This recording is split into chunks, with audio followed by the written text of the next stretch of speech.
அந்த மருத மலைக்கு நீங்க வந்து பாருங்க, ஈசன் மகனோடு மனம் விட்டு பேசி பாருங்க. தீராத வினைகள் எல்லாம் தீர்ந்து போகுங்க, சத்தியமா சொல்லுறேன், தீராத வினைகள் எல்லாம் தீர்ந்து போகுங்க. அது தீராவிட்டால் வந்து என்னை கேளுங்க, அது தீராவிட்டால் வந்து என்னை கேளுங்க.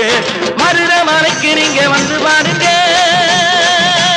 மருதமலை முருகனுக்கு, மருதமலை ஆண்டவனுக்கு, மருதாச்சலமூர்த்திக்கு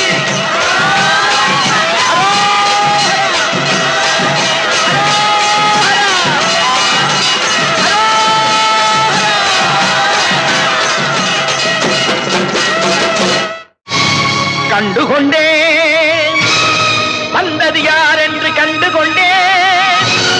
வண்ணமயில் வடிவில் இங்கே